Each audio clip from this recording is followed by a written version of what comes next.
Assalamualaikum warahmatullahi wabarakatuh. Sobat Sehat, bertemu kembali dengan saya Dr. Sufi. Di video 211 dan beberapa video selanjutnya, saya akan mengajak Sobat Sehat membahas sebuah perubahan yang sangat dinamis di lingkungan kerja kita.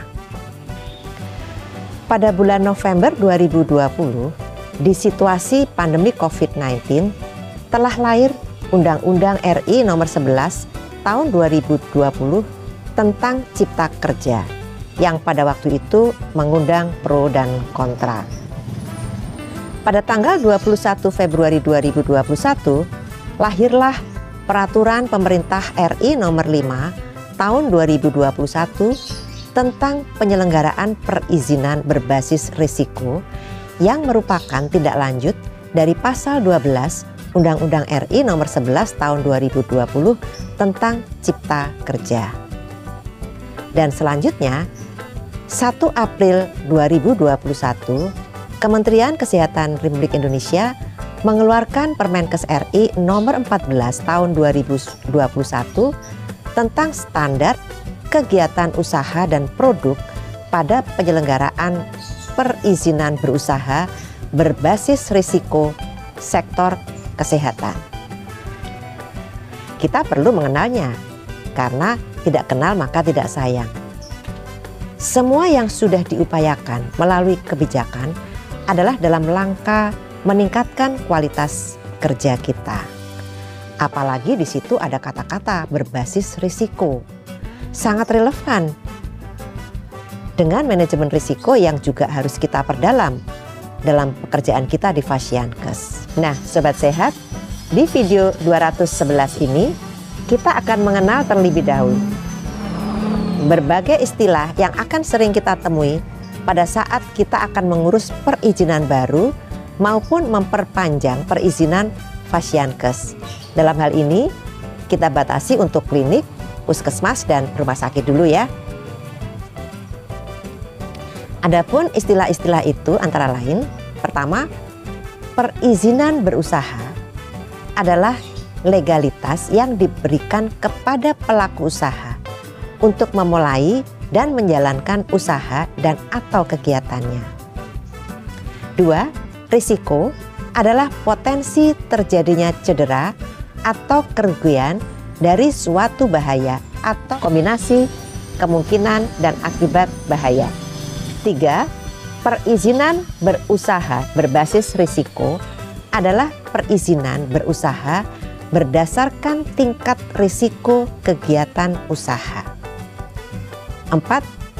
Perizinan berusaha untuk menunjang kegiatan usaha adalah legalitas yang diberikan kepada pelaku usaha untuk menunjang kegiatan usaha. 5. Pemerintah pusat adalah Presiden RI yang memegang kekuasaan pemerintah negara RI yang dibantu oleh Wapres dan Menteri sebagai dimaksud dalam Undang-Undang Dasar Negara RI tahun 1945. 6. Pemerintah daerah adalah kepala daerah sebagai unsur penyelenggara pemerintah daerah yang memimpin pelaksanaan urusan pemerintahan yang menjadi kewenangan daerah otonom. 7. Kawasan ekonomi khusus yang selanjutnya disingkat KEK adalah kawasan ekonomi khusus sebagai mana diatur dalam peraturan perundang-undangan di bidang kawasan ekonomi khusus. 8. Kawasan perdagangan bebas dan pelabuhan bebas yang selanjutnya disingkat KPBPB adalah kawasan perdagangan bebas dan pelabuhan bebas sebagaimana diatur dalam peraturan perundang-undangan di bidang kawasan perdagangan bebas dan pelabuhan bebas. 9. Administrator kawasan ekonomi khusus yang selanjutnya disebut administrator sebagaimana diatur dalam peraturan perundang-undangan di bidang kawasan ekonomi khusus. 10. Badan Pengusahaan Kawasan Perdagangan Bebas dan Pelabuhan Bebas yang selanjutnya disebut Badan Pengusahaan KPBPB adalah Badan Pengusahaan KPBPB sebagaimana diatur dalam peraturan perundang-undangan di bidang kawasan perdagangan bebas dan pelabuhan bebas. 11. Pelaku usaha adalah orang, perseorangan atau badan usaha yang melakukan usaha dan atau kegiatan dalam bidang tertentu. 12. Nomor induk berusaha yang selanjutnya disingkat NIB adalah bukti registrasi atau pendaftaran pelaku usaha untuk melakukan kegiatan usaha dan sebagai identitas bagi pelaku usaha dalam pelaksanaan kegiatan usahanya. 13. Sertifikat standar adalah pernyataan dan atau bukti pemenuhan standar pelaksanaan kegiatan usaha. 14. Izin adalah persetujuan pemerintah pusat atau pemerintah daerah untuk melaksanakan kegiatan usaha yang wajib dipenuhi oleh pelaku usaha sebelum melaksanakan kegiatan usahanya. 15. Surat pernyataan kesanggupan pengelolaan dan pemantauan lingkungan hidup yang selanjutnya disingkat SPPL adalah surat pernyataan kesanggupan pengelolaan dan pemantauan lingkungan hidup sebagaimana dimaksud peraturan perundang-undangan di bidang lingkungan hidup. 16. Upaya pengelolaan lingkungan hidup dan upaya pemantauan lingkungan hidup yang selanjutnya disingkat UKL-UPL adalah upaya pengelolaan lingkungan hidup dan upaya pemantauan lingkungan hidup sebagaimana dimaksud dalam peraturan perundang-undangan di bidang lingkungan hidup.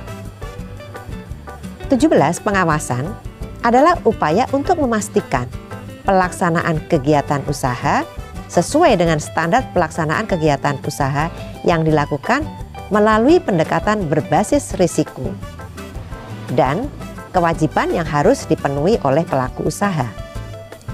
18. Usaha mikro dan kecil yang selanjutnya disingkat UMK adalah usaha mikro dan usaha kecil sebagaimana dimaksud dalam undang-undang mengenai usaha mikro, kecil, dan menengah. 19. Usaha mikro, kecil, dan menengah yang selanjutnya disingkat UMKM adalah usaha mikro, usaha kecil, dan usaha menengah sebagaimana dimaksud dalam undang-undang mengenai usaha mikro, kecil, dan menengah.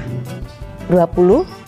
Klasifikasi baku lapangan usaha Indonesia yang selanjutnya disingkat KBLI adalah kode klasifikasi yang diatur oleh lembaga pemerintah non-kementerian yang menyelenggarakan urusan pemerintahan di bidang statistik. 21. Sistem perizinan berusaha terintegrasi secara elektronik atau online single submission yang selanjutnya disebut sistem OSS adalah sistem elektronik terintegrasi yang dikelola dan diselenggarakan oleh lembaga OSS untuk penyelenggaraan perizinan berusaha berbasis risiko. Lembaga pengelola dan penyelenggara OSS yang selanjutnya disebut lembaga OSS adalah lembaga pemerintah yang menyelenggarakan urusan pemerintahan di bidang koordinasi penanaman modal. 23. Penanaman modal adalah penanaman modal sebagaimana diatur dalam peraturan perundang-undangan di bidang penanaman modal. 24. Penanaman modal asing adalah penanaman modal asing sebagaimana diatur dalam peraturan perundang-undangan di bidang penanaman modal. 25. Dinas Penanaman Modal dan Pelayanan Terpadu Satu Pintu yang selanjutnya disingkat DPMP-TSP adalah organisasi perangkat daerah pemerintah provinsi atau pemerintah kabupaten kota yang mempunyai tugas menyelenggarakan urusan pemerintahan daerah di bidang penanaman modal. Penyelenggaraan perizinan berusaha berbasis risiko meliputi 1. Pengaturan perizinan berusaha berbasis risiko. 2. Norma, standar, prosedur, dan kriteria perizinan berusaha berbasis risiko. 3. Perizinan berusaha berbasis risiko melalui layanan sistem OSS. 4. Tata cara pengawasan perizinan berusaha berbasis risiko. 5. Evaluasi dan reformasi kebijakan perizinan berusaha berbasis risiko. 7. Pendanaan perizinan berusaha berbasis risiko. 8. Penyelesaian permasalahan dan hambatan perizinan berusaha berbasis risiko. Dan yang terakhir, sanksi. Tujuan penyelenggaraan perizinan berusaha berbasis risiko adalah untuk meningkatkan ekosistem investasi dan kegiatan berusaha melalui 1. Pelaksanaan penerbitan perizinan berusaha secara lebih efektif dan sederhana. 2. Pengawasan kegiatan usaha yang transparan, terstruktur, dan dapat dipertanggungjawabkan sesuai dengan ketentuan peraturan perundang-undangan. Untuk memulai dan melakukan kegiatan usaha, pelaku usaha itu wajib memenuhi 2 hal, yaitu persyaratan dasar perizinan berusaha dan perizinan berusaha sesuai sektor masing-masing. Ada 16 sektor. Nah, Sobat Sehat perlu mengetahui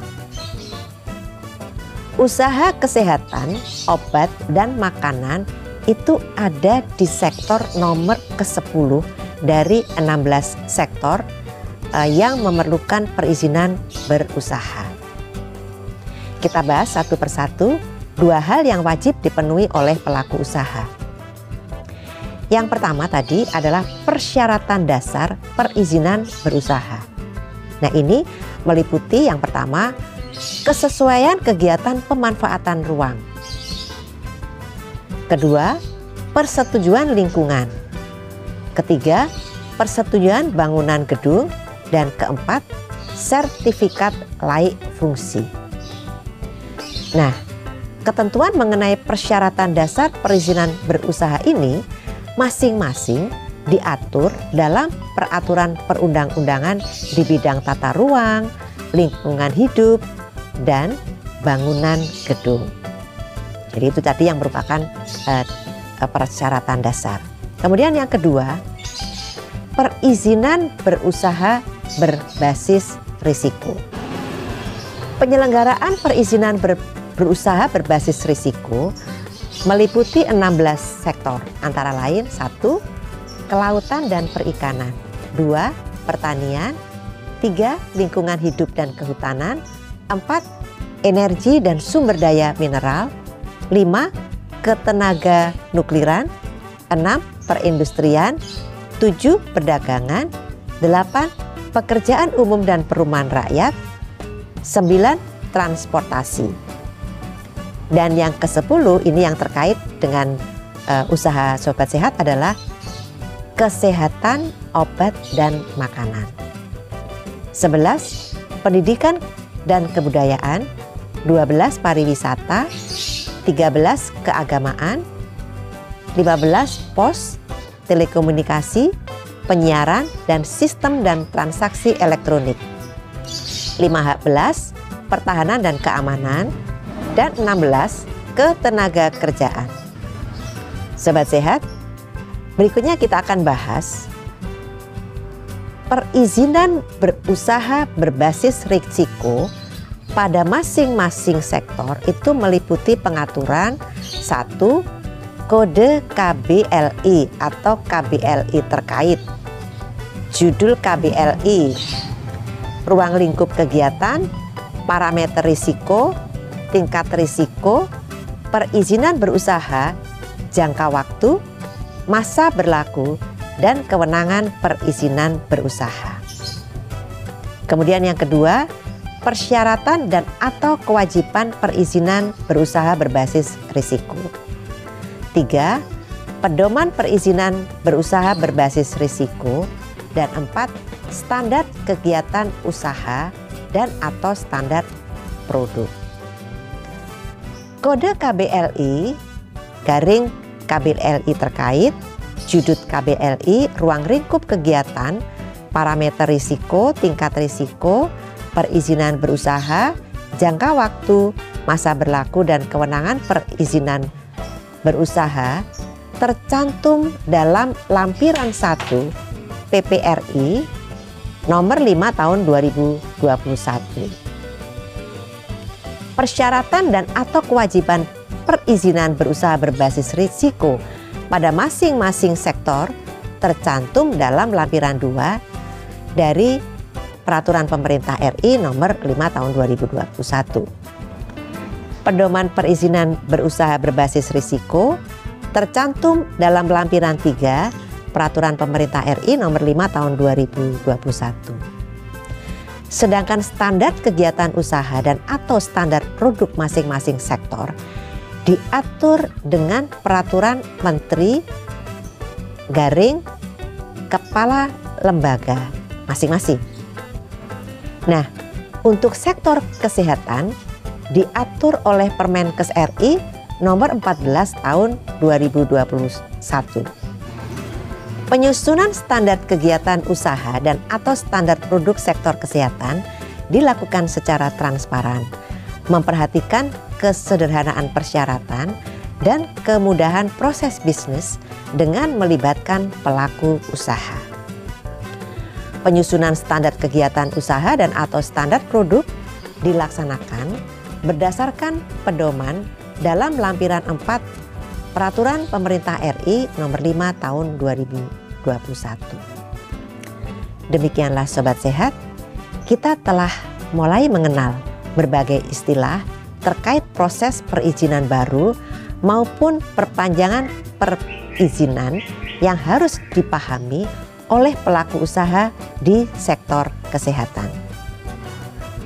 Kanal YouTube Dr. Sofi akan membahas tentang kewajiban pelaku usaha klinik, puskesmas, dan rumah sakit dalam memenuhi 2 hal, yaitu persyaratan dasar perizinan berusaha dan perizinan berusaha.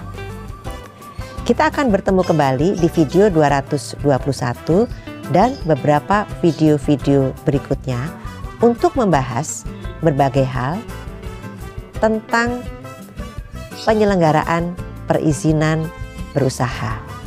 Dan untuk yang video 2012 kita akan membahas dulu penyelenggaraan perizinan berusaha klinik. Sampai di sini dulu ya, sampai jumpa. Semoga selalu sehat.